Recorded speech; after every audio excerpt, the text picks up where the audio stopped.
যেমন কূর্ম তাহার পা ও মাথা খোলার ভিতরে গুটাইয়া থাকে, তাহাকে মারিয়া ফেলিতে পারো, খণ্ড খণ্ড করিয়া ফেলিতে পারো, তথাপি পা ও মাথা বাহিরে আসিবে না।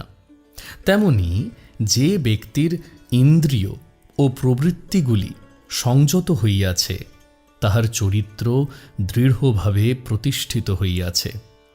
সে তাহার অন্তরিন্দ্রিয়গুলি সংযত করিয়াছে, তাহার ইচ্ছার বিরুদ্ধে কোনো কিছুই সেগুলিকে বহির্মুখী করিতে পারে না। এরূপ নিরন্তর সৎচিন্তার প্রতিক্রিয়া দ্বারা শুভ সংস্কারগুলি তাহার মনের উপরিভাগে সর্বদা আবর্তিত হওয়ায় সৎকর্ম করিবার প্রবণতা প্রবল হয়। তাহার ফলে এই হয় যে আমরা ইন্দ্রিয়গুলি, জ্ঞানেন্দ্রিয়ের যন্ত্র ও স্নায়ুকেন্দ্র জয় করিতে সমর্থ হই। এভাবেই চরিত্র প্রতিষ্ঠিত হয়। তখনই মানুষ সত্য লাভ করিতে পারে। এরূপ লোকই চিরকালের জন্য নিরাপদ। তাহার দ্বারা কোনো অন্যায় অশুভ কার্য সম্ভব হয় না। তাহাকে যেরূপ সঙ্গেই রাখো না কেন, তাহার কোনো বিপদের সম্ভাবনা নাই। এই সৎ প্রবৃত্তি সম্পন্ন হওয়া অপেক্ষা আরও এক উচ্চতর অবস্থা আছে, মুমুক্ষুত্ব। তোমাদের স্মরণ রাখা উচিত যে সকল যোগের লক্ষ্য আত্মার মুক্তি, এবং প্রত্যেক যোগী সমভাবে একই লক্ষ্যে লইয়া যায়। বুদ্ধ প্রধানত ধ্যানের দ্বারা, খ্রিস্ট প্রার্থনা দ্বারা যে অবস্থা লাভ করিয়াছেন, মানুষ কেবল কর্মের দ্বারাই সেই অবস্থা লাভ করিতে পারে। বুদ্ধ ছিলেন কর্মপরায়ণ জ্ঞানী, আর খ্রিস্ট ছিলেন ভক্ত, কিন্তু উভয়ে একই লক্ষ্যে উপনীত হইয়াছিলেন। এটুকুই বুঝা কঠিন। মুক্তির অর্থ সম্পূর্ণ স্বাধীনতা। যেমন অশুভ বন্ধন হইতে, তেমনি শুভ বন্ধন হইতেও মুক্তি। সোনার শিকল ও শিকল, লোহার শিকল ও শিকল। আমার আঙুলে একটি কাঁটা ফুটিয়াছে, আর একটি কাঁটা দ্বারা ওই কাঁটাটি তুলিয়া ফেলিলাম। তোলা হইয়া গেলে দুটি কাঁটাই ফেলিয়া দিলাম। দ্বিতীয় কাঁটাটি রাখিবার দরকার নাই, কারণ দুটিই তো কাঁটা। এইরূপ অশুভ সংস্কারগুলি শুভ সংস্কার দ্বারা ব্যাহত করিতে হইবে। মনের মন্দ সংস্কারগুলি দূরীভূত করিয়া সেখানে ভালো সংস্কারের তরঙ্গ প্রবাহিত করিতে হইবে। যতদিন না যাহা কিছু মন্দ তাহা প্রায় অন্তর্হিত হয় অথবা নিয়ন্ত্রিত হইয়া মনের এক কোণে বশীভূতভাবে থাকে, কিন্তু তারপর শুভ সংস্কারগুলিও জয় করিতে হইবে। এরূপে আসক্ত মন ক্রমে অনাসক্ত হইয়া যায়। কর্ম করো, কিন্তু ওই কর্ম বা চিন্তা যেন মনের উপর কোনো গভীর সংস্কার উৎপন্ন না করে। ছোট ছোট তরঙ্গ আসুক, পেশি ও মস্তিষ্ক হইতে বড় বড় কর্মতরঙ্গ উৎপন্ন হউক, কিন্তু তাহারা যেন আত্মার উপর গভীর সংস্কার উৎপন্ন না করে। ইহা করিবার উপায় কি? আমরা দেখিতে পাই, যে কার্যে আমরা আসক্ত হই তাহারই সংস্কার থাকিয়া যায়। সারা দিনে শত শত ব্যক্তিকে দেখিয়াছি, তাহাদের মধ্যে এমন একজনকে দেখিয়াছি যাহাকে আমি ভালোবাসি। রাত্রে যখন শয়ন করিতে গেলাম, তখন আমার দৃষ্ট মুখগুলির বিষয়ে চিন্তা করিবার চেষ্টা করিতে পারি, কিন্তু 1 মিনিটের জন্য যে মুখখানি দেখিয়াছিলাম, যাহাকে আমি ভালোবাসি, সেই মুখখানি আমার মনে ভাসিয়া উঠিল, আর সব মুখগুলি কোথায় অন্তর্হিত হইল।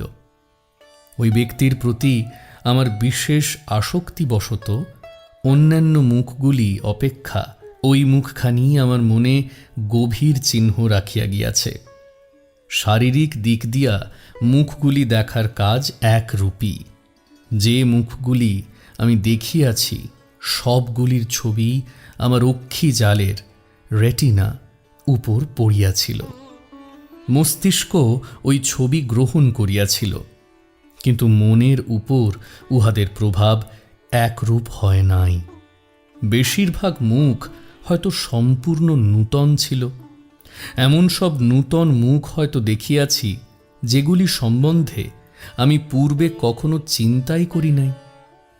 কিন্তু যে মুখখানির একবার মাত্র চকিত দর্শন পাইয়াছি, তাহার সহিত চিত্তের বিশেষ যোগাযোগ ছিল। হয়তো কত বৎসর ধরিয়া মনে মনে তাহার ছবি আঁকিতেছিলাম, তাহার সম্বন্ধে শত শত বিষয় জানিতাম। এখন এই নূতন করিয়া দেখায় মনের শত শত স্মৃতি জাগিয়া উঠিল। অন্য বিভিন্ন মুখগুলি দেখার সমবেত ফলে মনে যে সংস্কার পড়িয়াছে, ওই একখানি মুখ মানুষপটে তদপেক্ষা শতগুণ অধিক সংস্কার ফেলিয়া মনের উপর দারুণ প্রভাব বিস্তার করিবে। অতএব অনাসক্ত হও। সব ব্যাপার চলিতে থাকুক, মস্তিষ্ক কেন্দ্রগুলি কর্ম করুক, নিরন্তর কর্ম করো। কিন্তু একটি তরঙ্গ যেন মনকে পরাভূত না করিতে পারে। তুমি যেন সংসারের বিদেশী পথিক, যেন দুদিনের জন্য আসিয়াছ।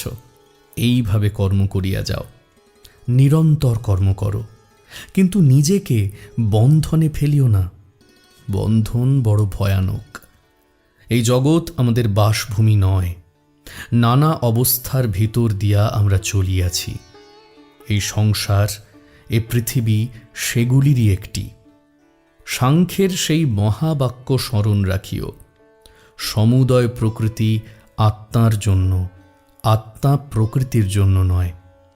আত্মার শিক্ষার জন্যই প্রকৃতির প্রয়োজন, ইহার অন্য কোনো অর্থ নাই। আত্মা যাহাতে জ্ঞান লাভ করিতে পারে এবং জ্ঞানের দ্বারাই আত্মা নিজেকে মুক্ত করিতে পারে, ইহাই প্রয়োজন। যদি সর্বদাই একথা স্মরণ রাখি, তবে কখনোই প্রকৃতিতে আসক্ত হইব না।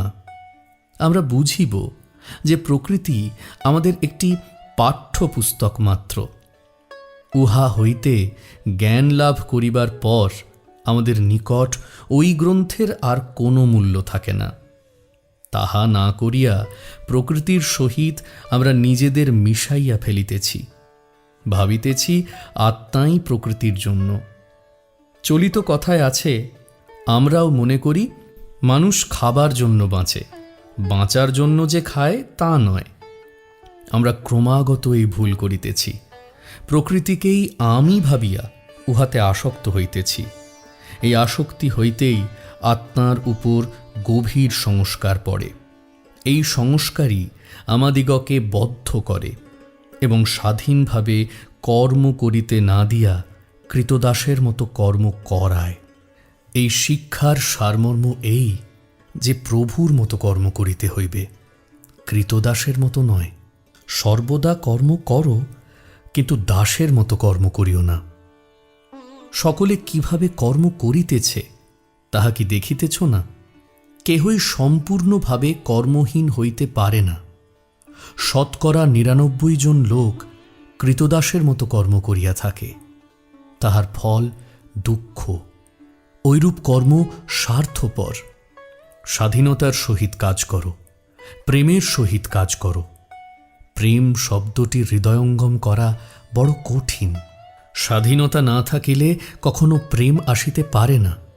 কৃতদাসের পক্ষে যথার্থ প্রেম সম্ভব নয়। একটি কৃতদাস কিনিয়া শৃঙ্খলে বাঁধিয়া তাহাকে দিয়া কাজ করাও, সে বাধ্য হইয়া এক টানাভাবে কাজ করিবে, কিন্তু তাহার অন্তরে কোনো ভালোবাসা থাকিবে না। এইরূপ আমরাও যখন সাংসারিক ব্যাপারে কৃতদাসের মতো কাজ করি, আমাদেরও অন্তরে কোনো ভালোবাসা থাকে না। আমাদের এই কাজ প্রকৃত কর্ম নয়। আমাদের আত্মীয় বন্ধুবান্ধবের জন্য আমরা যে কাজ করি, এমনকি আমাদের নিজেদের জন্য যে কাজ করি, তাহার সম্বন্ধেও ওই কথা খাটে।